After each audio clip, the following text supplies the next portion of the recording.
As anti-ICE protests continue to rage across the nation, and as the people of Minneapolis endure another 1,000 ICE agents flooding into their city, new evidence suggests that the Russian government is covertly aiding the Trump administration to help conceal the identity of ICE agents and sow chaos and fear across our nation. Collusion? Maybe. We have the full story ahead right here on The David Reddish Show.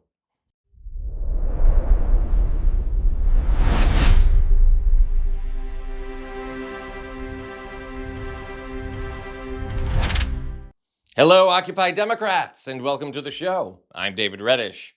I'm getting a larger and larger number of messages from Occupy Democrats viewers wondering where I've disappeared to. Well, the answer is nowhere. I'm still with the company launching my own spin-off show.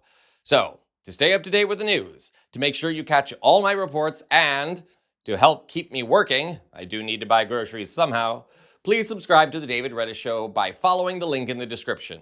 The more subscribers we get, the more YouTube recommends this show to other folks who need to see our reports, unfiltered and uncensored by the Trump administration.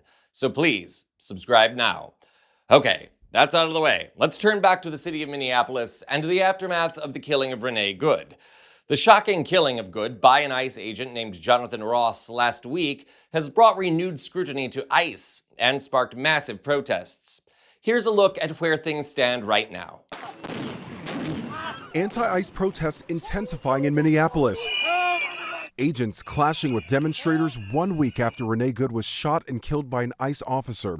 And this morning, at least 6 federal prosecutors have resigned over how the case is being handled by the government, focusing on investigating Renee Good and her ties to protest groups. The Trump administration claiming she was a domestic terrorist. State and local officials outraged, saying the FBI is not sharing evidence. The Department of Justice Civil Rights Department, which conducts use of force death investigations, has been excluded from this particular operation. So the people who do officer-involved civil rights use of force cases are not involved. But Deputy Attorney General Todd Blanche saying there is currently no basis for a criminal civil rights investigation. Tensions in the city rising, agents deploying tear gas into a crowd, demonstrators throwing snowballs, body slamming an ICE vehicle, a protester pinned to the ground while residents filmed and confronted agents. A woman pulled out of this vehicle while claiming she's disabled, and allegations that American citizens were detained while working at this Target store in Minnesota. So how does Russia figure into all of this? Getting there. Recall, of course, that Russia has a long history of helping Donald Trump, be it misinformation warfare in the 2016 and 2020 elections, allowing Trump real estate deals in Russian cities, or possibly concealing videotape of him. Oh, wait, can I say that on the air? No, I don't want to get censored. Okay, it rhymes with Holden Towers. Use your imagination, people. Moving on. Trump's embrace of Vladimir Putin, his disregard for Ukraine, and his stealing from the Putin playbook vis-a-vis Greenland and Venezuela also suggests a strong link, doesn't it? Well, it just got stronger. It turns out Russian hackers are aiding ICE agents and disrupting citizen journalist attempts at accountability. The Daily Beast has broken the exclusive story that Dominic Skinner, creator of the website The ICE List, reports that the site is under a major attack from Russian forces. Skinner created the ICE List to learn the identities of ICE agents, research their histories, including any potential criminal conduct, and post them online. Skinner had received the identities of approximately 4,500 ICE agents and was preparing to release their names when the attack hit. The assault involved massive, simultaneous traffic from multiple IP addresses. Tracing the origin of the attack is tricky, though according to Skinner, a huge amount of the traffic originated in Russia. Quote, "The attacker doesn't want others to access the site, but it just makes us more determined because it is clear some people out there do not want the names of ICE and Border Patrol agents made public.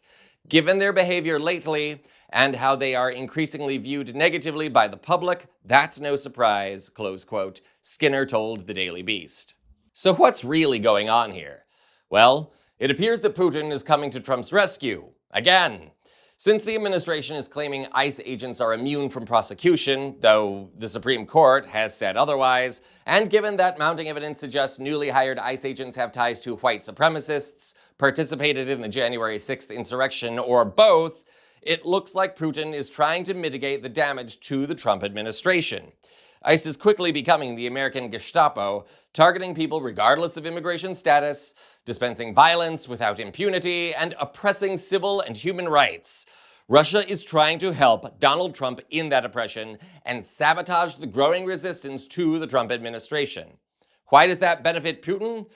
Presumably because if Trump begins imperialist expansion, Putin will do the same. He's already done that in Ukraine, and he's moving drones into Polish airspace. Thus, the American national nightmare is quickly becoming an international one, and Donald Trump doesn't care. Needless to say, we will keep you up to date on this situation, that in Minneapolis, and Russia's involvement with ICE and Trump, as well as all other breaking stories in American politics. I'm David Reddish.